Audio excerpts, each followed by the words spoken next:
चलिए आई भैया, हम भोजपुरी गायक सुधीर संगम और हमारे प्रिय दोस्त मित्र राइटर बाबू अक्षय यादव जी और हमारे सहयोगीकर्ता अनमोल जी हैं। और हम लोग आज रिहर्सल कर रहे हैं और प्रयास है, ऐसे तो मतलब हारमोनियम बजाना हमको नहीं आता है, लेकिन कोशिश है कि मतलब गा कर बजा लें। तो जो भी गलती होगी तो आप लोग कृपया छोटा सा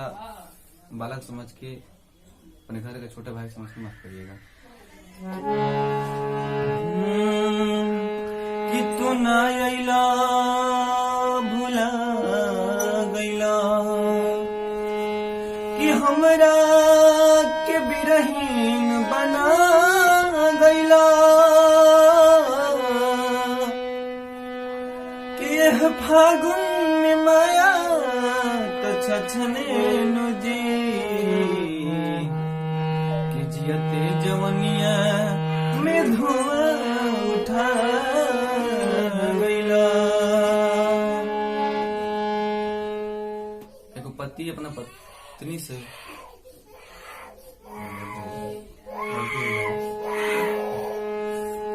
पत्नी अपना पति से कह तड़ी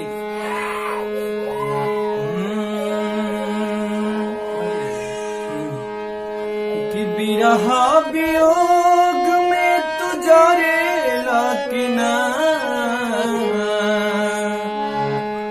कि बिरहा वियोग में तुझारेला कि ना,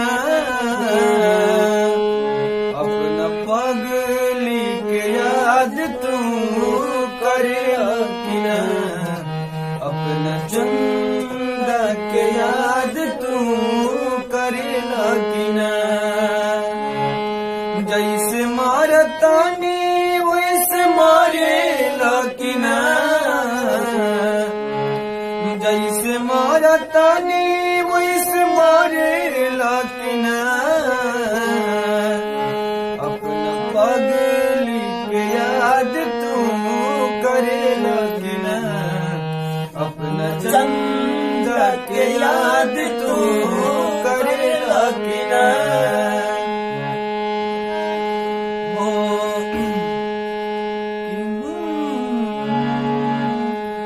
रोवतिया कंगना चूड़ी लहठी बेचारी, हाथ के मेहदिया दिले काटी काटी गारी, कि रोवतिया कंगना चूड़ी लहठी बेचारी,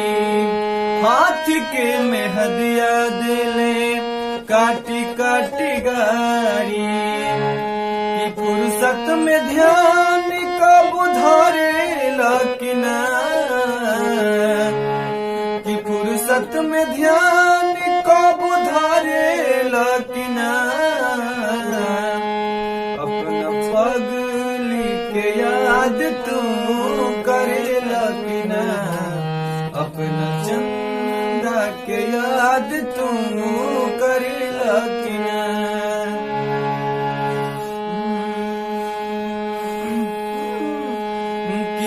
इंतजार पिया रोई रोई दुआरिया, सब तीन भइल बिया राउर नौकरिया,